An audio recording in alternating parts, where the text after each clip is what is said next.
Om Swastiastu. Selamat berjumpa dengan saya Nimade Devi Janti dalam Bincang Tokoh Antv Bali. Hari ini sangat spesial karena kita sedang berada di kawasan pertokoan di daerah Kute, yaitu toko surfing yang menjual berbagai macam peralatan untuk Anda yang ingin menjadi seorang surfer. Nah, tapi kita tentu pengen tahu, katanya yang punya pertokoan ini adalah seorang legenda surfing. Siapa dia? Yuk kita tanya mbaknya dulu, yang mana sih pemiliknya? Om Swastiastu, Mbak. Saya kesini pengen ketemu sama seorang legenda surfing yang katanya punya toko surfing ini. Iya. Boleh saya bertemu? Oh iya, sebentar saya panggil. Oke. Pak, Ya, selamat sore Mbak. Ya, Selamat sore, ya. Om Swastiastu. Swastiastu ya. Perkenalkan, saya Ya. Devi dari Antv Bali. Ya. Katanya Bapak yang bernama Ketut Mende, benar Betul Mbak, begitu? ya betul ya. Nah, saya ingin tanya-tanya kalau nggak mengganggu waktu Bapak tentang dunia surfing yang mungkin masih awam bagi saya ya. Ya, silakan, ya. Nah, kenapa sih Bapak itu pengen jadi seorang surfer? Lah kalau saya berenang aja suka tenggelam, itu gimana Pak? Ya, sebagai orang surfer itu ya semestinya kan karena saya dekat pantai dan juga kebetulan itu saya punya orang tua nelayan ya. Otomatis saya kan ya artinya membantu orang tua dan juga ngikut berenang, dan kebetulan waktu itu ada seorang bule yang ngajarin saya waktu itu. Berarti langsung pengajarnya dari luar negeri gitu Ya, ya, betul, keren ya, banget. ya. Umur berapa itu? Waktu umur 10 tahun. Umur 10 tahun Ya. sudah suka surfing? Betul ya. Oke, bisa dilanjutkan ceritanya? Waktu umur 10 tahun itu saya memang sih banyak kenal sama orang bule ya. Kalau nggak salah itu setelah tahun 1970 ya, itu ya memang beberapa ada losmen di Kute, khususnya yang di Jalan Bagong Sari itu kan kebetulan saya sama orang tua ada setiap hari ya sambil mencari ikan nelayan itu kan ya, kebetulan bule-bule itu ada di sepanjang pantai itu ya.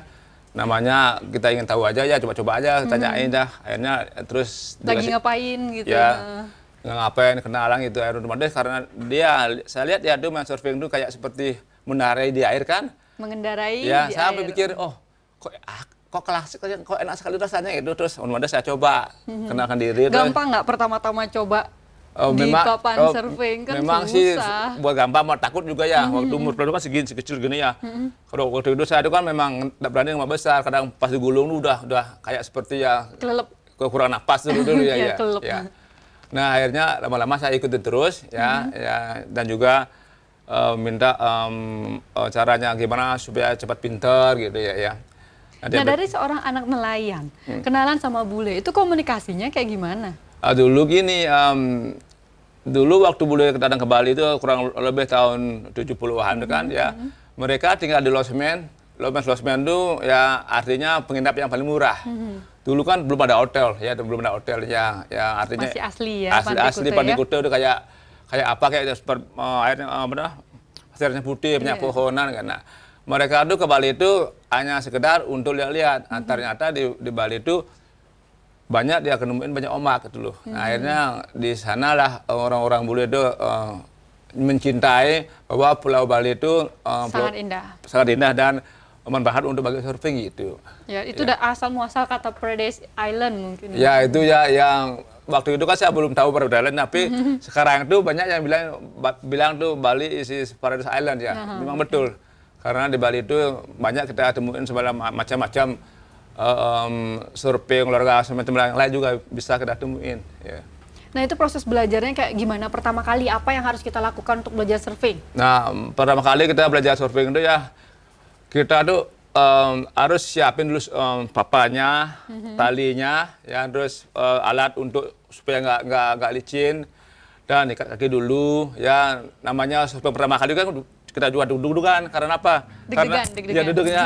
Kemudian apa? Gugup. Ombak itu kan besar sekali kan, kita takutnya nanti kalau kita dipukul ke bawah tuh nggak naik lagi kan berbahaya gitu. Nah, waktu itu sama orang bule itu saya didorong dulu. Saya naikin boat itu kayak seperti kita di atas boat, terus kita didorong sama orang bule itu. Didorong, terus boatnya meluncur, baru saya berdiri gitu. Berarti sangat alami lah ya. Ya, akhirnya enak sekali gitu. Kita berdiri di atas papan itu kayak seperti naik sepeda motor dulu gitu. Naik sepeda motor. Ya, gitu ya maksudnya. Ya, terus kenapa sih bulenya itu mau ngajarin Bapak yang pada waktu itu masih berusia 10 tahun? Karena Namanya kan orang kecil berdaun ya, ya siapapun pasti suka sama anak kecil dulu ya kan ya. Iya. Waktu itu mungkin ya bule itu dikira saya itu ya anak kecil yang ingin kenalan itu otomatis mereka tuh tetap dengan saya tuh komunikasi. Tapi waktu itu saya memang nggak bisa bahasa Inggris, hanya bisa bilang pakai halo. bahasa isyarat. Ya, halo, gitu aja dulu ya. Oke, menarik sekali dan pasti banyak juga pengalaman-pengalaman yang Bapak alami selama menjadi awal-awal menjadi seorang surfer. Pengalaman yang paling menarik deh apa? Ya, pengalaman saya dulu memang dari waktu saya ikut pertandingan dunia kan ya. Kalau nggak salah itu tahun 1982 itu saya mengikuti kontes internasional yang di Bali namanya Bali Pro. Itu pertama kalinya? Iya. Di tahun 82. Itu ya. usia berapa? Itu waktu dia usia sekitar 17 tahun. 17 tahun Ya. sudah bisa ikut pertandingan dunia? Iya. Applause banget untuk pemuda Bali yang satu ini. Itu berkat anunya orang bule ya, ngajarin bule itu ya. Habis itu kan dari sana tuh saya otomatis nama saya besar karena ada surfer sama Pulau Bali. Otomatis saya waktu itu dikirim ke luar negeri, ke Hawaii. Ke Hawaii? Ya. Umur 17 tahun udah bisa ke Hawaii sendiri? Iya, betul, ya. Terus gimana di sana? Di sana tuh kayak seperti Pulau Bali, tapi ombaknya lebih besar. Ombaknya lebih besar? Ya. Nah, kalau misalnya bedanya antara di luar negeri, surfing di luar negeri sama surfing di Bali itu gimana kondisinya? Ini sangat berbeda, Mbak ya. Sangat berbeda? Kalau di Bali itu kita harus selalu menemui ombak yang terbaik. Baik dan dekat juga. Seperti Kuta Beach, Nusa Dua, Sanur, ya, yang Legian, Keramas itu kan gampang cari ombaknya, enggak udah jauh. Kalau di Australia itu memang di Hawaii itu memang jauh. Kita mau ke sana harus 2 jaman gitu loh. Oh, cari pantai kita jauh. Dan juga cuaca juga itu enggak kayak di Bali. Kadang sana hujan terus, ya di Bali kan selalu panasnya ya. Dan ombak itu bukan baiknya setiap hari. Kadang bisa seminggu sekali bagus gitu. Kalau di Bali setiap hari ya. Setiap hari bagus. Oh, makanya bule-bule itu suka ya datang ya, betul, ke Bali. Ya, makanya mereka ke sini setiap untuk tahun surfing ya. gitu. Nah, tadi Bapak bercerita tentang pertandingan yang Bapak ikuti di usia 17 tahun. Dan sekarang saya lihat banyak sekali ada piala-piala prestasi di pojokan sana. Saya pengen lihat-lihat. Salah satunya ada Asian Games. Nah, pemirsa juga pasti pengen tahu dong apa saja prestasi dari Bapak Ketut Mende ini. Tapi setelah komersial break yang berikut ini.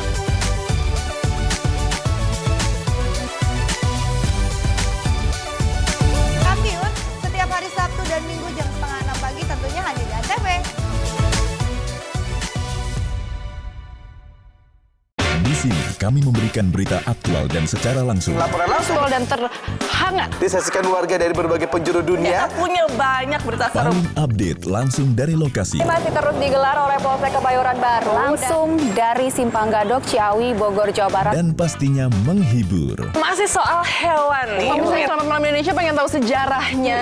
Boleh. Kenapa nyindennya nggak bawa-bawa ular? Selamat Malam Indonesia, Senin sampai Jumat jam 12 malam.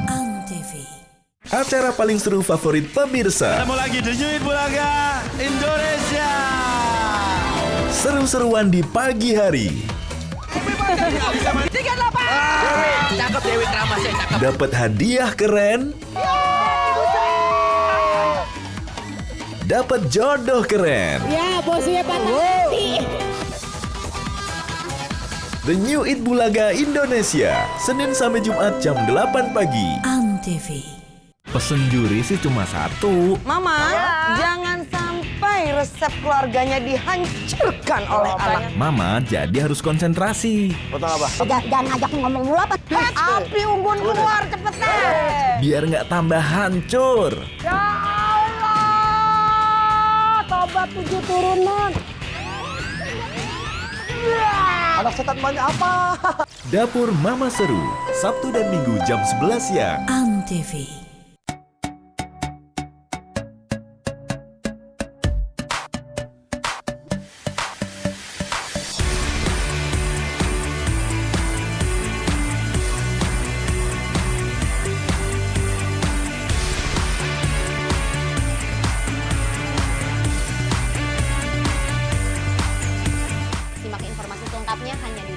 Basketball hari Minggu jam 6 pagi di Antv bersama saya, Rangga.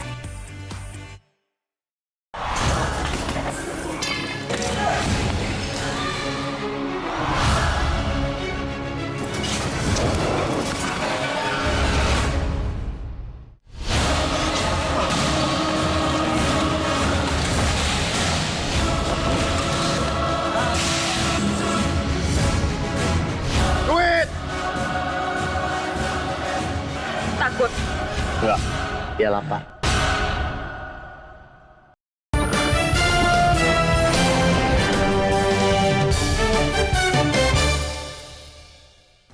Masih bersama saya Nimade Devi Janti dan Bapak Ketut Mende dalam Bincang Tokoh Antv Bali spesial tentang seorang surfer yang jadi legend putra Bali yang banyak sekali meraih penghargaan. Nah, tadi saya udah janji kalau kita bakalan ngelihat banyak sekali piala-piala dari Bapak Ketut Mende. Yuk ikuti saya. Mari Pak. Ya, silakan.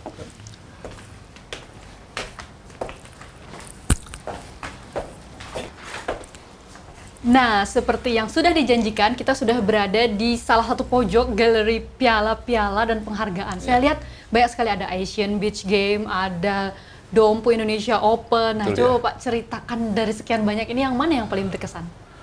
Yang paling terkesan itu sebenarnya kan yang saya dapat penghargaan dari luar negeri. Ya, seperti tahun yang lalu ya saya punya penghargaan seperti di Korea, saya juara 2 Korea tahun yang lalu. Di Korea berarti sudah mendunia ya? Ya, sudah dunia. Terus seberapa yang ada dari Australia, seperti Piala Inggris dari Australia saya memiliki. Coba saya kasih tunjuk biar pemirsa bisa lihat, keren banget. Tahun 83. 83? Ya, ya. Dan juga sertifikat saya dapat dari Asian Games. Mungkin waktu itu kurang lebih dari 8 tahun yang lalu yang ada, 2008. yang ada di Bali. Dan juga saya punya piala yang ada di belakang itu di beberapa di Vietnam. Ya, di Vietnam yang ada juga di sana, Mbak. Dan seberapa ada yang juga dari Indonesia seperti Sumbawa, Sumatera, dan Banyuwangi. Ya. Berarti hampir seluruh daerah di Indonesia dan hampir di seluruh daerah di wilayah dunia gitu ya? Betul, Mbak. Iya, ya. Berarti sudah panjang sekali kiprah perjalanan Bapak. Sudah pernah memecahkan rekor belum? Itu udah yang terakhir saya pecah rekor ya. Yang terakhir waktu di Bali tahun 1982 itu saya 16 dunia. Di sana saya dapat penghargaan luar biasa dan dapat keluar negeri untuk dapat bertanding. Keluar negeri. Iya, iya. Udah sering banget dong keluar negeri kayak pertama kali di usia 17 tahun ke Hawaii, luar biasa banget. Nah, ini saya lihat sebuah artikel yaitu Mende dari jual koran menjadi atlet berprestasi. Ya, kenapa bisa sampai jual koran? Kan kemana sudah ketemu bule yang mau bantuin. Nah, ini waktu itu kan ya saya masih kuliah SD kan ya. Mengikuti orang tua jadi nelayan dan mengikuti bule untuk belajar surfing, dan saya pun juga menjual surat kabar kayak Newsweek ya. Newsweek, okay. Newsweek ya, Jakarta Post ya. Ya, belum ada ini Bali Post waktu itu ya. Koran-koran berbahasa Inggris. Ya, Inggris ya, ya, dan juga berjualan kayak postcard, gambar-gambar itu di seluruh losmen yang ada di Kuta. Itu digunakan sebagai modal untuk ikut kompetisi atau untuk gimana tuh? Ya, artinya modal itu kan kita untungnya dikumpulin untuk bekalan ya, siapa tahu nanti kalau kita keluar lagi kan bisa disimpan untuk ke sana gitu. Nah, alat-alatnya sendiri dapatnya dari mana itu? Alat-alat itu sementara itu saya pinjam sama orang, dikasih bon seberapa minggu itu loh, kalau dijual berapa saya dapat untungnya sekian gitu ya. Jadi sebagai anak muda kita tidak boleh malu ya kalau mau tidak sukses. Tidak malu. Kalau ingin sukses itu ya, kalau ingin juara itu harus percaya diri dan mental harus kuat gitu. Nah, kalau tips-tipsnya menjadi seorang surfer selain kita harus mental kuat, bekerja keras, itu apa? Mungkin dari fisik, kesehatan dan sebagainya. Ya, otomatis kalau olahraga itu kan perlu kesehatan ya dan fisik ya. Kalau surfer itu sebenarnya kan yang pasti itu harus kita kuat ya, kuat nafas dan juga percaya diri dan perlu juga kecepatan dalam mengikuti ombak-ombak yang pernah kita lakukan itu harus gitu. Basicnya kita harus belajar berenang dulu atau enggak? Ya betul ya berenang tuh, karena yang berenang nomor satu ya. Kalau nggak berenang tuh bahaya kan. Kalau kayak saya yang nggak bisa berenang tenggelam, duluan tenggelam. Ya gitu deh, makanya orang surfing itu kan ya kita harus kuatkan diri ya, kita harus berenang sekuat kita karena berbahaya kan. Sekali kita dipukul ombak itu ya, lepas tali itu kita harus bisa berenang. Harus bisa berenang. Iya, ya. Jadi masalah fisik kita pasti ada masalah makanan dong yang harus dijaga. Ya, biasanya betul, ya. makanannya tuh apa aja?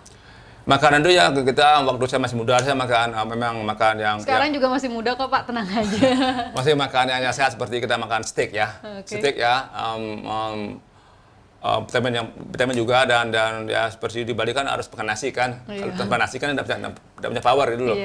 Nah waktu itu dan yang penting kita tuh waktu muda tuh jangan selalu bergadang, jangan melewati waktu itu dah. Itu yang bikin kita tuh kalau udah punya fisik dia. Makanya kalau mau jadi atlet kayak saya itu kan kita harus disiplin. Harus disiplin. Iya. Disiplin dalam arti jangan bergadang ya. Kita ikutin olahraga yang benar gitu. Kita ikuti tahap-tahap sebagai seorang atlet yang benar. Ya betul ya. Dan hal-hal buruk yang harus dihindari, misalnya mengkonsumsi obat-obatan yang tidak baik dan lain sebagainya. Itu sebaiknya itu tidak dilakukan. Karena itu membahayakan kita kan. Biar bagaimanapun ya, memang sih sebenarnya di dunia ini kan ada sekarang ya dia juara dunia kan. Ujung-ujungnya tes doping kan, di akhirnya namanya hancur. Negara pun juga agak hancur gitu ya. Berarti untuk ikut kompetisi seperti ini juga seperti atlet lain ya, untuk surfing harus ada tes doping dan lain sebagainya. Ya memang tuh ada Mbak. Harus kayak Jepang ya, kayak Jepang itu memang sebenarnya dah. Karena apa? Kita kan tahu kekuatan manusia ada gimana. Tapi kalau mereka tuh melebihin kekuatan manusia dengan otomatis orang kan heran. Itu orang tuh kok enggak pernah capek-capek ya. Kita udah dicurigai sama juri atau gimana itu. Ya. Jadi harus ada ikut beberapa tes dan beberapa tes ya, tahap. sebelum kita bertanding di tes dulu. Gimana tuh tahap tes-tesnya? Mungkin pemirsa di rumah yang pengen jadi seorang The Legend Surfer berikutnya itu butuh tips dari Pak Ketut Mende. Dari awal gimana tuh? Sebelum kita main ke air ya, kita panggil nama dulu. Kita dicek dalam di semuanya itu, mungkin kita tuh disuruh mengambil sesuatu barang yang untuk meniup sesuatu yang apa yang ada di tubuh kita sekuat-kuatnya. Kalau itu warnanya berubah ya, kalau warnanya merah itu berarti Anda tuh udah memakai sesuatu mengonsumsi obat-obatan. Gitu ya, gitu sekarang ya. Gimana? Kalau benar hijau semuanya itu otomatis Anda clean. Anda sehat. Sehat ya, boleh silakan. Makanya banyak sih ada yang kena orang itu karena mungkin waktu dulu orang nggak pakai. Sekarang udah mulai muncul tes doping itu baik surfing maupun yang lain. Makanya dari sana itu kita semua tahu. Kalau nggak kita dari orang luar kan kita tidak tahu. Tidak tahu. Ya betul ya. Makanya dari sekarang itu kita coba berusaha jangan memakai yang tidak baik. Setelah disuruh meniup, tahap selanjutnya apa yang harus dilakukan? Sudah bisa langsung cebur ke air atau gimana? Kalau udah kita habis niup bahwa kita itu memang clean ya otomatis kamu bisa mengambil baju warna apa untuk main hit berikutnya itu gitu. Makanya orang-orang itu kalau memang dia itu pemakai ya, dia udah mulai akan dikasih lagi untuk tahun depan. Oh ya. Gitu. Ya. Terus habis dari tes berikutnya langsung kita bisa start untuk ikut kompetisi. Ya. Betul ya. Sering banyak sekali ada piala. Pernah menang pasti pernah kalah. Pernah ini nggak? Kalah nggak? Oh sering ya. Namanya pertandingan biasa kan ya. Jadi harus ini ya. Legowo gitu. Ya, artinya gini, memang sih kita selalu menang terus ya, tapi kita main di surfing di air itu kan, di alam itu kan bisa bad luck ya, keuntungan kan ya. Orang pintar pun di dunia surfing itu belum tentu dia selalu menang. Ya, karena kita dikasih waktu sama jurinya, dan juga alam itu belum tentu memberikan kita harus sebaik-baiknya untuk orang pintar. Mungkin mereka itu orang pintar kalah waktu, atau mungkin dia bad luck karena belum dapat ombak. Ya. Oh, berarti kendalanya selain waktu juga kondisi alam yang sangat menentukan. Betul ya. Terus apalagi kendala-kendala di lapangan ketika Bapak mengikuti berbagai macam kejuaraan? Nah, karena waktu saya main di Brasil waktu itu ya, saya semestinya kan udah masuk round 3. Udah mau dapat nomor 2. Nah, akhirnya saya lihat dengan waktu lagi 1 menit, saya pikir di pantai itu tidak ada ombak. Terus saya cari yang lebih kecil. Saya pedal, saya berdiri, saya baru noleh ke belakang itu ombaknya datang lebih bagus. Oh, terus lebih bagus. Musuh saya yang mau mau cari ombak tuh yang beruntung. Saya bilang, oh my god, sialan. Padahal waktu itu sebenarnya saya pikir tidak ada ombak. Itu kadang-kadang yang memberi kita tuh kesel. Kenapa? Kita kalah dalam waktu 1 menit aja bisa kalah. Tapi tetap terus berjuang ya. Ya, tapi ya waktu itu berhasil kan, mau jauh sekali. Tapi saya waktu itu kan ada apa, tapi saya tetap ini pengalaman bagi kita tuh yang kita wajar kan, kita orang Bali, Pulau Bali kecil kan otomatis kita tuh belajar sama orang luar gitu. Iya, harus greget, harus mau belajar. Ya. Nah, nanti kita akan mendengarkan cerita banyak lagi yang menarik. Saya juga lihat bapaknya sebagai seorang cover boy. Bener nggak sih? Kita saksikan setelah komersial break yang berikut ini.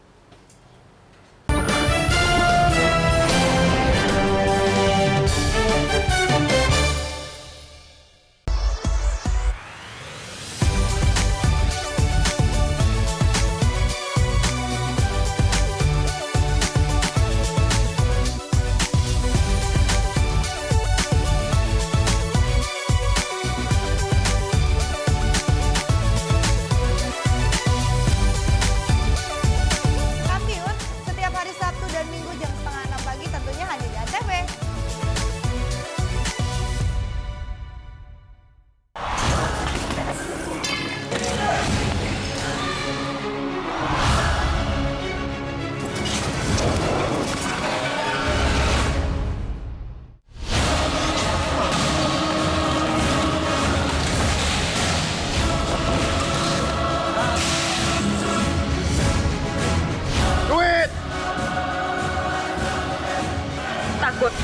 Enggak, dia lapar.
Football hari Minggu jam 6 pagi di ANTV bersama saya, Rangga.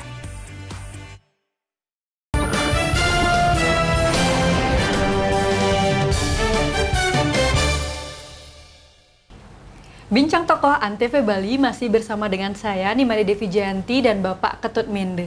Tadi Bapak sudah bercerita banyak sekali tentang bagaimana awalnya menjadi seorang surfer dan usahanya juga untuk berjualan koran dan lain sebagainya untuk ikut kompetisi. Kita tadi melihat bagaimana seorang Bapak Ketut Mende ternyata juga seorang cover boy. Pengen tahu cerita lebih lanjut? Kita duduk dulu gimana Pak? Capek nih berdiri dari tadi. Oke.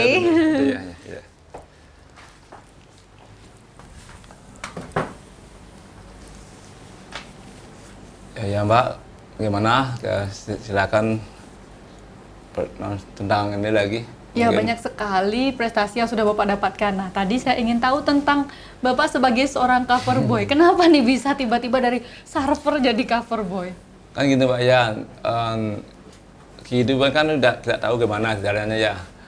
Mungkin waktu saya umur 10 tahun beda perkembangannya, karena umur udah mulai dewasa kan, artinya saya mengikuti seseorang yang pernah mengenali saya sebagai kabar boy. Waktu itu kan saya sih memang mau punya teman banyak Mbak ya, ada kerja di mana-mana pun juga gitu. Kebetulan ini saya punya teman namanya Mr. Bali, dia seorang garman juga, yang sering manggil saya tuh mengikuti atau memakai pakaian dia tuh walk down di beberapa night club yang ada di Kuta. Ya. Kalau nggak salah tuh sekitar tahun 85-86 ya, seperti Pinat Club ya, di Double Six segala macam gitu ya.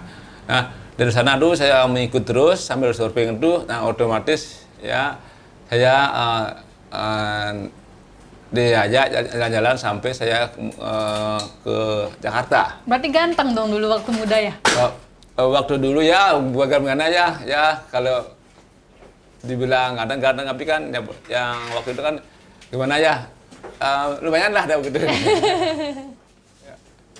Nah terus kenapa suka nggak berada di panggung atau di air? Mana yang lebih suka?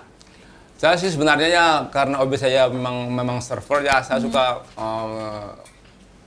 banyak sekali saya sukanya di air karena hidup saya itu terusnya karena pasti ada kan di air daripada di panggung. Iya, lebih suka jadi surfer ya. Jadi nggak pengen jadi model profesional gitu? Itu. Dari model pengen untuk membiayai kompetisi pasti ya? Dan saya juga pun dari model pun saya dapat seberapa untuk mengumpulkan untuk mengikuti kompetisi ke luar negeri pun itu juga membantu saya ke sana gitu. Ya, dan tadi saya juga melihat banyak sekali foto-foto Bapak dengan legenda-legenda surfer dunia. Betul, ya, salah satunya adalah Kelly Slater, yang juara dunia selama 12 kali berturut-turut. Betul ya Mbak, ya. Kenapa bisa itu menjalin kedekatan dan komunikasi sedemikian rupa? Nah gini Mbak ya, mereka itu kan dari orang Amerika ya. Dia waktu dia ke Bali itu bergrup, seumur dia 17 tahun itu kan saya memang lebih dewasa sama mereka dia. Oh jadi Bapak lebih dewasa ya? Mereka itu kan orang Amerika punya tim ke Bali. Nah, di Bali itu kan ada beberapa yang tim juga ada. Nah, saya sebagai seniornya itu kan juga memberitahu anak-anak supaya bahwa ada tamu dari Amerika mau bertanding ke kita gitu. Nah dari sana kan kita dapat pengalaman dari orang Amerika itu, otomatis orang kita dari surfing itu tahu bagaimana ilmu mereka gitu. Ya, saling belajar. Ya, sayangnya kita itu kan kita tidak punya alat yang kita inginkan seperti surfboard surfing ya kayak ini Mbak ya. Karena mereka tuh bikin di luar negeri lebih istimewa daripada di Bali. Mereka sudah punya alat yang lebih memadai. Ya, dulu kita perbedaan alatnya itu seperti apa? Karena kan saya awam sama ya. Itu kan ada macam Mbak ya, ada surfing itu kan macam-macam. Ada yang surfboard itu pinnya satu, sirip satu, ada yang 3 pin ya, kiri kanan, tengah-tengah, ada yang 4 atau 6. Mereka itu berbeda ya. Kita tuh hanya bisa pakai 3 aja karena 3 itu yang paling standar ya daripada yang lain gitu. Nah kebetulan si Kelly ini kan memang orangnya disiplin luar biasa dia tuh. Mereka tuh setiap kontes diadakan dia pasti menang. Ya, saya juga heran kenapa gitu loh. Kok tak saya mau jadi juara dunia kedua kali nggak bisa, kenapa? Karena mungkin dia orang Bali itu orang Indonesia tuh tidak susah dia akan meninggal pulaunya karena kita kan harus rindu sama paradise kita. Oh jadi kendalanya orang Indonesia itu pengen di Bali saja gitu. Ya, nggak mau pindah ke luar negeri. Mau dia ke luar negeri tapi masalahnya apa? Dia tuh mungkin ya homesick ya karena di Bali itu selalu ombaknya lebih baik daripada di luar ya. Terus apalagi mungkin pengalamannya berteman dengan seorang legenda surfer dunia? Saya pun punya teman ya seperti Nev Hyman, seorang sponsor saya yang memberikan saya support dari support ya dari tahun 1983 itu. Waktu saya di Australia, mereka tuh kasih saya support setiap bulannya. Karena dia pun juga ingin promosi boatnya itu di seluruh dunia. Papan surfingnya untuk dipromosikan di seluruh dunia. Ya. Pengalaman yang paling menarik berteman dengan mereka, apa saja? Selain bertukar informasi dan lain sebagainya, pasti ada dong hal-hal lain. Betul ya. Kita dari Australia, dari Sydney kan, kita drive sampai ke Gold Coast, Queensland. Nah, itu kurang lebih kalau kita drive yang benar itu 3 hari. Kita berada di sini ke Gold Coast itu kita melewati daerah pantai timur. Setiap pantai kita berhenti. Setiap pantai berhenti untuk coba laut. Cari ombak di sana Cari itu ombak, ya. Makanan itu udah disiapin sama teman gitu loh, karena dia punya mobil kombi gitu loh. Nah, setiap pantai itu seperti dari sini kita ke Newcastle, ke Tari, Boomerang ya, semua pantai itu diikutin. Tapi ternyata di sini mulai ke Gold Coast itu memang pantainya luar biasa, ombaknya bagus. Tapi bagus mana di sini sama di Bali? Di sana sama di Bali? Seimbang sama di Bali, tapi hanya mereka itu lebih dingin airnya. Ya. Dan juga sampai tempat kita tujuan di Gold Coast itu akhirnya ternyata bahwa inilah ombak yang mereka dicari-cari sama orang luar juga, bukannya dari Australia tapi dari Amerika juga ke sana, ya di Brasil juga ke sana gitu. Dan tentu saja juga, ini ombaknya bagus sekali gitu. Karena apa? Sama kayak Pulau Bali sedikit kan, tapi hanya airnya lebih dingin. Ya. Berarti memang olahraga surfing ini diminati oleh berbagai macam orang dari seluruh belahan dunia ya. Betul Mbak, ya. Sekarang udah terbukti orang-orang Rusia udah mulai surfing, orang Cina udah mulai surfing, orang Thailand juga mulai surfing ya. Karena surfing itu bagi mereka itu ya, dia nyangka bahwa kok bisa berdiri di atas ombak sama seperti ini. Nah, terus dia bisa belok kiri belok kanan, itu sukanya mereka itu. Ya. Berarti karena olahraga surfing ini semakin banyak wisatawan yang datang ke Bali ya? Ya betul Mbak. Khusus untuk melakukan olahraga surfing? Ya, terbuktinya dari tahun ke tahun tuh surfer itu akan berhenti ke Bali. Karena ombak di Bali itu luar biasa. Datang, pulang lagi datang seorang lagi. Terus datang lagi. Makanya kita harus menjaga ya kondisi laut di Bali ini supaya tidak tergerus oleh banyaknya pembangunan ya? Ya betul Mbak ya. Saya sih sebenarnya kan kepinginnya sudah. Keinginan Bapak ini tentang Bali, ingin saya dengar ceritanya, tapi pemirsa juga pasti ingin mendengar ceritanya setelah komersial break yang berikut ini.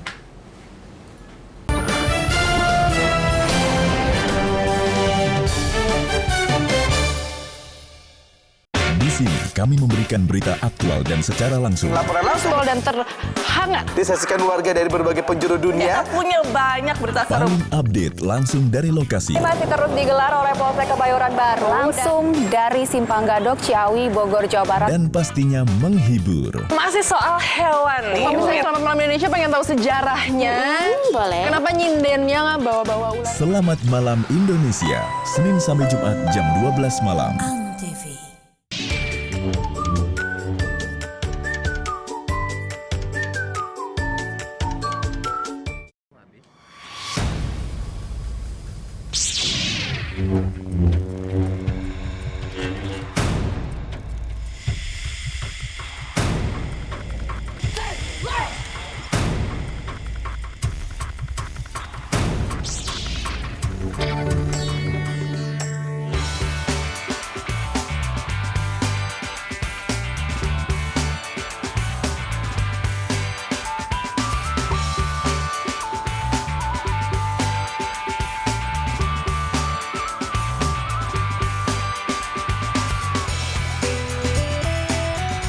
Sejak 2 Oktober 2009, batik Indonesia ditetapkan sebagai warisan kemanusiaan untuk budaya lisan dan bendawi oleh UNESCO.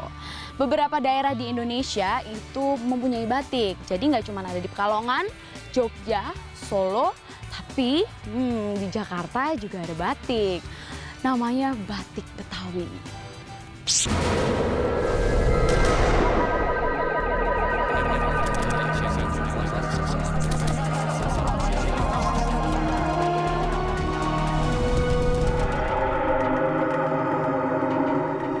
2016, status masih nggak jelas. You single, in Indonesia single. Dibuat asik aja. Bareng yang cantik dan ganteng di sini. Ayo Ting Ting, Jessica. Aku. Cewek, siapa sih? Dijamin jadi jago ngegombal. Kelapa muda bikinin jamu. Cakep. Cowok tampan yang kamu cari sudah ada di hadapan kamu. Facebookers, Senin sampai Jumat jam 4 sore. ANTV. Permintaan maaf sudah tak berarti. Maafkan kami sayang. Kami tidak berhak melakukan ini padamu. Kesempatan mungkin tak ada lagi. Pria malang itu sangat sedih. dia meminta kesempatan lain darimu. Aku tidak peduli. Aku tidak ingin bertemu dengannya. Keserakahan sudah terlanjur menguasai. Walau gadis itu tidak mau, keluarganya pasti akan memaksanya. Mereka itu orang miskin. Efsun dan Bahar, setiap hari. Antv.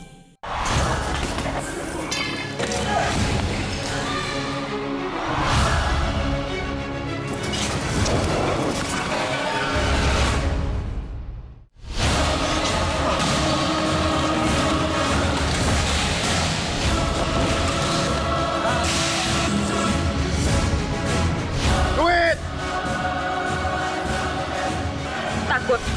Enggak, dia lapar.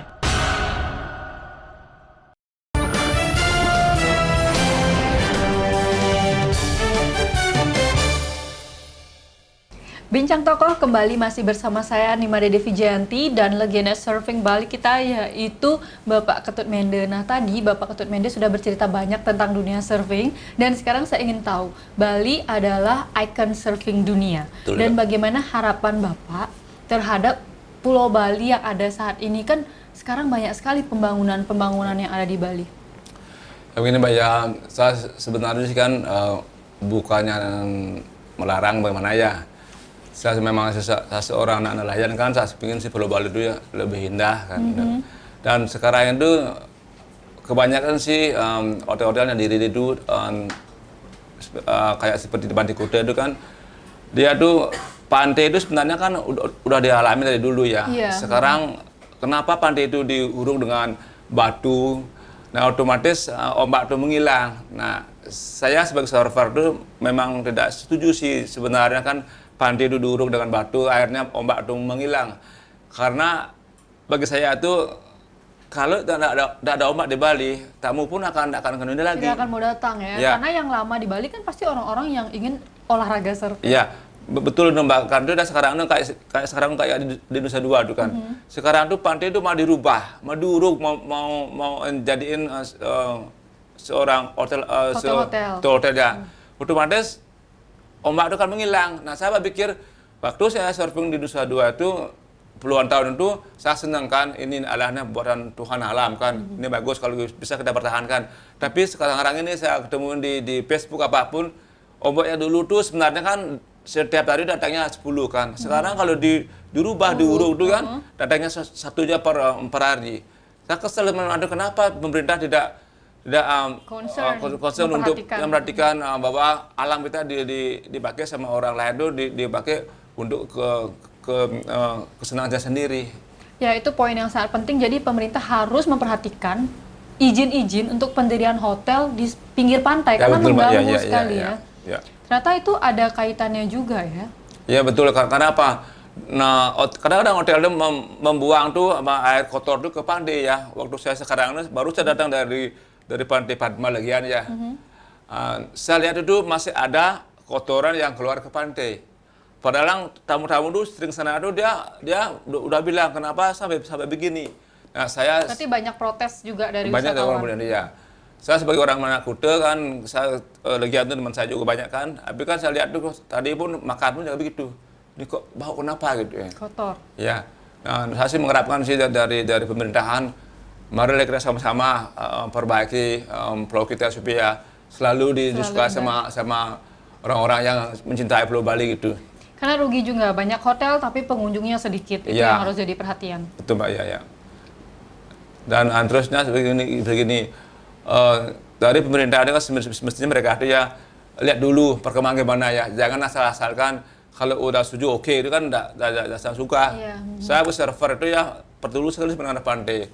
Gimana pantai itu supaya bersih, supaya jangan sampai ada abrasi semua itu kan pemerintah harus tahu gimana nyelusunya supaya kita tetap ombak itu ada setiap hari gitu Mbak. Ya, dan bagaimana juga harapan Bapak sebagai seorang olahragawan, sebagai seorang atlet yang sudah banyak sekali atlet-atlet Bali mengharumkan nama bangsa di bidang surfer, meraih penghargaan internasional. Bagaimana pemerintah? Apakah ada perhatian dari pemerintah untuk mensejahterakan atlet-atlet ini? Sebenarnya sekarang ini memang tidak begitu ya Mbak ya. Kenapa? Karena kita tuh sebagai surfer itu peduli sebenarnya kalau didukung oleh pemerintah ya. seandainya kita ada keluarga bertanding, Mbak ya. Nah, sekarang ini kayaknya udah tidak diterima lagi. Karena apa? Karena kita ini dianggap belum memasukin olahraga KONI. Ya, KONI-nya bilang kepada saya dulu tuh kita harus memerlukan 6 daerah untuk bisa masuk KONI. Oh, seperti itu. Gitu ya. Tapi selama ini kan karena mungkin surfing itu dianggap seperti biasa, otomatis kita tuh hanya menunggu sebenarnya apakah kita ini tetap bisa masuk KONI apa gimana. Karena kalau kita masuk KONI itu kan untuk mencari medali untuk prapon tuh Bali pasti akan bisa dapat mempertahankan medali. Kalau memang di surfing itu dimasukin olahraga KONI di PON. Oh, berarti seharusnya pemerintah Bali pun ikut untuk memperjuangkan olahraga surfing supaya diakui secara nasional seperti itu. Betul ya. Nah, bagaimana terkait dengan penghargaan yang pernah diberikan pemerintah mungkin kepada Bapak sendiri karena sudah mengharumkan nama bangsa di kancah internasional? Nah, dulu sih ya pemerintah itu tidak memberikan sudah apa, hanya dulu kan pernah kita dikasih uang saku ya. Terus terangnya ini saya bilang dulu waktu saya mau pergi ke Brasil dulu dikasih uang 500.000 untuk ke Brasil ya. Mumpung waktu itu ya kita memang tidak kepingin yang banyak ya, dikasih tidak apa-apa, dikasih tidak apa-apa. Akhirnya dikasih 500.000 untuk uang bekal ke Brasil, 500.000 ya. Berarti sudah benar-benar sudah melanglang buana kemana-mana dari Brazil, Thailand, Hawaii dan lain sebagainya. Nah, untuk anak-anak muda sendiri dari awal ingin belajar surfing, apa yang pertama-tama harus dilakukan? Kalau anak muda sekarang itu kalau mau masuk surfing itu ya dia tuh kan coba kita tuh harus berenang dulu, berenang di swimming pool dulu, karena antara swimming pool sama pantai berbeda airnya, berbeda. Berenang di swimming pool tuh lebih berat fisiknya daripada di laut karena ternyata di kolam renang lebih berat ya? Airnya lebih berat daripada di laut. Ya karena di kolam renang tuh ya dikasih obat ya itu terus otomatis kita berenang tuh airnya tidak bisa pindah. Akhirnya semua keberatan mereka tuh di kolam renang. Kalau di air itu di laut itu otomatis air itu berputar terus, air putar airnya ke dalam. Tapi bahaya itu di laut itu ya ada arus yang memberikan ada ombak yang itu. Makanya kalau anak muda itu mau surfing itu boleh belajar, jangan lalu ke dalam, tapi ingat selalu kita bisa berenang sedikit aja supaya kita menyelamatkan diri. Siapa tahu nanti saat kita di ombak supaya bisa kembali lagi ke daratan. Ke daratan. Ya. Nah, untuk perempuan sendiri nih, banyak nggak orang Bali, perempuan Bali yang eksis di dunia surfing? Ada seberapa orang Bali yang udah masuk nasional, Mbak ya. Perempuan ya, nama nasional perempuan ya. Kayaknya dari Seminyak ya, ya. Karena itu udah orang Bali itu sebenarnya ingin surfing, tapi saya dengar Mbak ya, takut kehitaman. Takut hitam. Ya. Ya, masalah perempuan kan, kulit. Kenapa? Karena itu udah orang Bali itu ingin sebenarnya surfing, tapi kan kalau udah hitam dia takut kedepannya apakah saya harus gimana? Apakah saya laku dulu apa gimana? Itu kan sering terjadi gitu. Nggak laku nanti takut nggak. Tapi kalau hitamnya manis kan otomatis ya, mungkin mereka itu kalau udah cantik dan manis kalau hitam kan orang bule bisa kenalan, dia bisa ya kalau sama orang bule mungkin hidupnya di luar negeri gitu. Itu bisa ada tentang hidup sama bule juga ya. Ya bisa itu.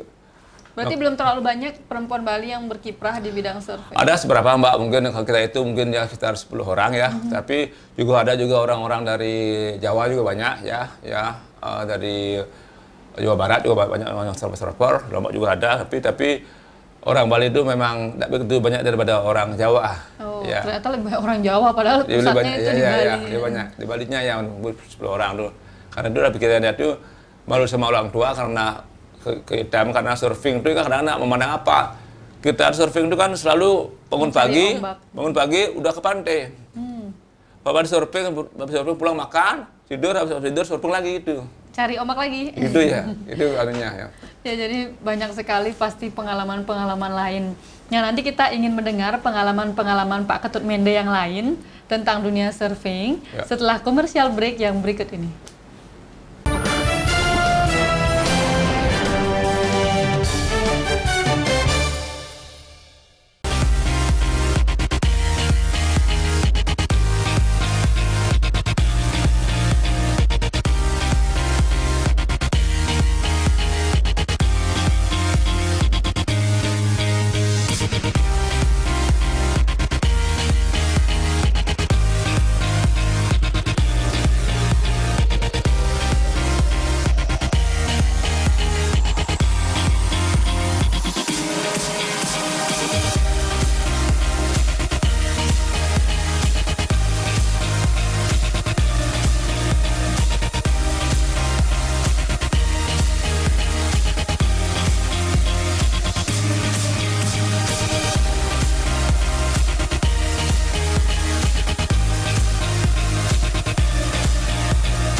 kami memberikan berita aktual dan secara langsung. Laporan langsung dan terhangat disaksikan warga dari berbagai penjuru dunia. Kita punya banyak berita seru. Paling update langsung dari lokasi. Masih terus digelar oleh Polsek Kebayoran Baru langsung dari Simpang Gadok, Ciawi, Bogor, Jawa Barat. Dan pastinya menghibur. Masih soal hewan nih. Pemirsa Selamat Malam Indonesia pengen tahu sejarahnya.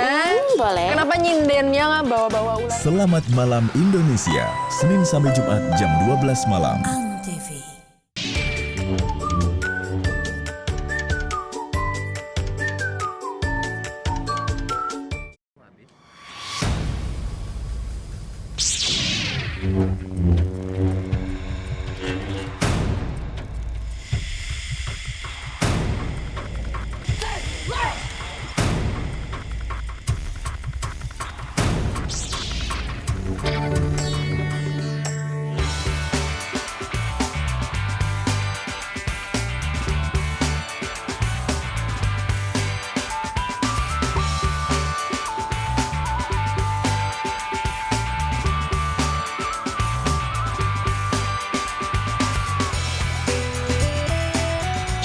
Sejak 2 Oktober 2009, batik Indonesia ditetapkan sebagai warisan kemanusiaan untuk budaya lisan dan bendawi oleh UNESCO.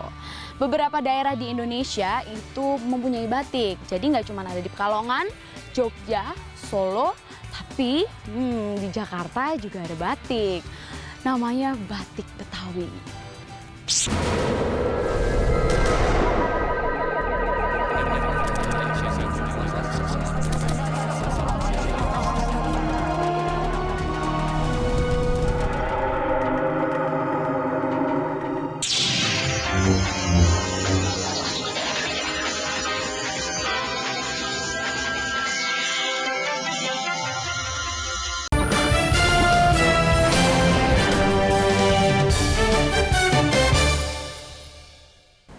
Bincang Tokoh masih bersama dengan saya, Nimade Devi Janti, dan legenda surfing kita yaitu Bapak Ketut Mende. Tadi kita sudah banyak sekali bercerita tentang surfing, bagaimana menjadi seorang surfer dari awal dan prestasi-prestasi beliau yang sangat banyak.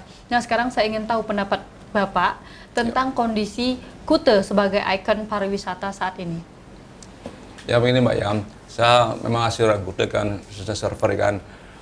Saya sih mengharapkan ya dari desa adat Kuta ya, walaupun Banjar, pemuda apa semuanya ada di Kuta ini ya, marilah kita ya sama-sama menjaga kebersihan, ketertiban Kuta, bahwa Kuta ini dah ada kayak seperti yang kita beli sifatnya emas ya. Emas, tambah emas. Ya, makanya dari masyarakat semuanya ya, jagalah Kuta baik dan sampah-sampah apapun yang ada di sebelahmu jangan usah malu-malu ya. Itu bukan kerja kita, tapi yang karena kita memiliki pantai itu dengan bersih, apapun Anda lihat di dekat pantai plastik apapun bisa lihat sampah pungut kita buang ke tempat sampah agar pantai Kuta itu bersih. Dan juga segas yang ada di Kuta itu maupun pecalang ya semuanya. Ya, saya surfer yang telah keliling dunia selama sekian tahun ya, saya ingin semuanya marilah kita ya cintailah Kuta supaya kita tetap dicintai sama orang lain dan dikunjungi sama seseorang yang dari luar negeri, supaya Kuta supaya tetap indah, bersih dan damai. Damai. Ya. Ini adalah sebuah pernyataan yang sangat mendalam sekali dari seorang warga asli Kuta yang ingin agar ikon pariwisata Bali ini tidak hancur begitu saja ya. Ya. Dan saya ingin juga bertanya, bagaimana sih pesan-pesan yang ingin Bapak berikan kepada anak-anak muda supaya mau ikut melestarikan olahraga surfer yang sudah terkenal hingga ke mancanegara? Ya, saya juga mengharapkan kepada anak-anak ya, terutama kita harus sekolah dulu ya. Sekolah yang dulu baik. Ya, sekolah yang baik. Kalau sekolah itu kan ilmunya mahal kan. Nah, dari sekolah itu kan kita cari olahraga apa yang dia suka ya. Kalau mau ya olahraga surfing itu ya, mengapa enggak kan? Karena surfing itu ya memang olahraga yang susah dibilang gimana enaknya ya. Makanya saya mengharapkan anak-anak dari Kuta itu ya, marilah kita sama-sama latihan sama saya sendiri, saya bisa ngajari kapanpun. Dan marilah kita lakukan dengan terbaik yang kedisiplinan supaya kita tuh kedepannya tuh Kuta itu surfer khususnya bisa kayak saya. Nah, berarti Bapak juga melatih anak-anak muda nggak? Iya, masih. Selama ini Ya, masih melatih anak-anak muda. Ya. Bagaimana kans mereka ke depan untuk bisa sukses mengikuti jejak Bapak? Ada beberapa anak muda selama ini saya lihat mainnya luar biasa ya. Hanya dia perlu aja sebenarnya teknik untuk bertanding. Selama ini mereka itu dia punya skill ya, tapi hanya beberapa teknik dia belum dia capein dia. Saya ingin mereka itu ngajar dia supaya lebih terbaik daripada yang lain. Dan supaya bisa memperoleh prestasi tentu saja ya, luar biasa sekali. Nah, ada lagi mungkin harapan-harapan yang ingin Bapak sampaikan terhadap olahraga surfing ini sendiri? Selain olahraga surfing ini ya, saya hanya bilang ya, coba kita sekarang tuh siapapun kalau udah belajar surfing dia kesehatan itu luar biasa ya. Kita habis surfing tuh pulang tuh makanya bukannya sedikit, pasti banyak karena ya. Kalau itu dah khususnya kadang-kadang ya mungkin orang-orang bilang surfing itu takut karena apa? Masalahnya apa? Di gulung ombak tuh kadang-kadang dia tidak tahu gimana tuh. Tapi sekarang ini kan banyak memang sekarang udah surfer yang ada di Kuta itu udah mulai berkembang Pak ya. Sudah mulai mendisiplinkan dirinya baik dari segi sarana prasarana maupun dari segi makanan dan kesehatan gitu ya. Nah, tadi Bapak minta kepada anak-anak muda, ayo tetap sekolah, tapi tetap juga olahraga surfing. Bisa nggak sejalan? Karena kan kita sekolah pagi, tapi cari ombaknya juga pagi, gimana? Nah, kan gini Pak ya, ada juga anak-anak sekolah siang, ada yang pagi. Yang pagi itu kita pergi ke sekolah, tapi kan kita pulang jam 1. Kita tuangkan tuh jam 1 sampai jam 4 itu kan untuk surfing 2 jam cukup kan, yaitu yang sekolah pagi. Kalau yang sekolah siang itu bisa pergi jam 7 sampai jam 9. Ya, itu bisa kita atur waktu. Yang penting kan kita disiplin. Kadang-kadang gini, ya banyak sih anak-anak tuh tamat SMA. Ya, karena apa? Mencinta surfing itu kadang-kadang melupakan pelajaran. Itu tadi contohnya kayak saya juga kan. Ya, harus mempersiapkan diri. Di masa depan juga kalau seandainya tidak bisa hidup dari surfing lagi kan seperti itu. Kita pintar surfing tapi di ilmu dalam kenalan sama orang Bali itu orang luar itu kita tidak bisa komunikasi karena putus sekolah. Ya, saya sih berharapannya sambil sekolah sambil surfing itu biasa yang terjadi.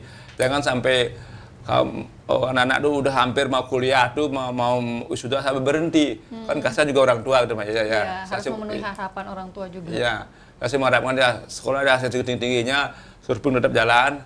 Ya, karena udah mulai dewasa itu kasar nanti kan setengah-setengah itu kan nanti kan orang tua juga bingung kenapa tidak sekolah gitu ya. Ya, menarik sekali dan sangat banyak sekali pengalaman yang saya bagi dengan Bapak Ketut Mende. Dan pemirsa di rumah, Bapak Ketut Mende ini adalah salah satu contoh seorang atlet yang berprestasi namun juga rendah hati. Dan untuk itu marilah kita bersama-sama menghargai Bali sebagai ikon pariwisata dan mencintai Bali sebagai sebuah pulau yang sangat indah. Demikian pemirsa Bincang Tokoh pada hari ini. Saya tutup dengan Parame Santi. Om Santi Santi Santi.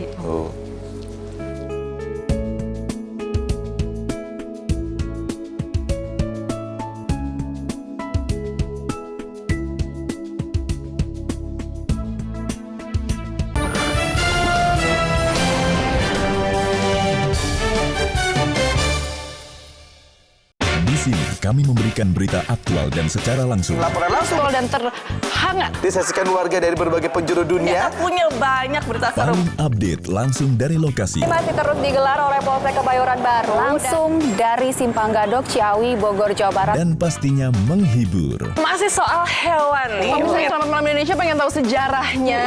Boleh. Kenapa nyindennya bawa-bawa ular? Selamat Malam Indonesia, Senin sampai Jumat jam 12 malam.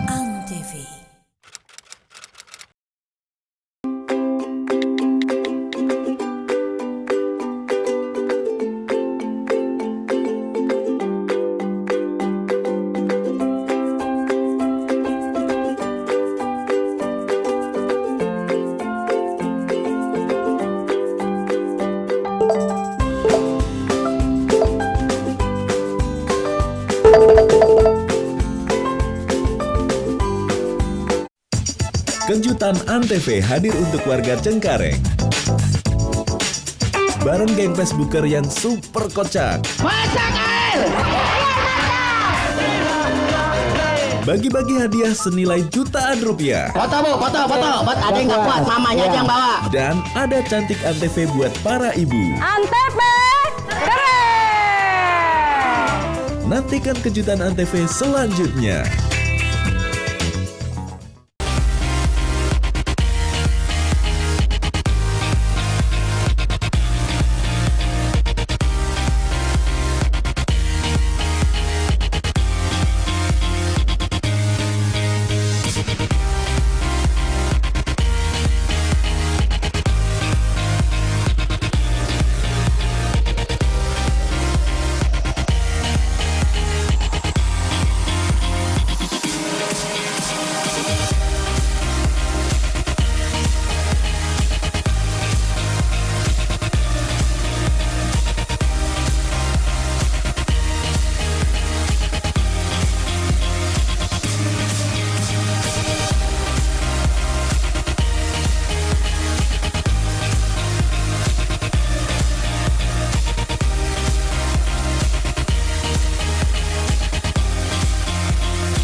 Hanya di Total Football hari Minggu jam 6 pagi di Antv bersama saya, Rangga.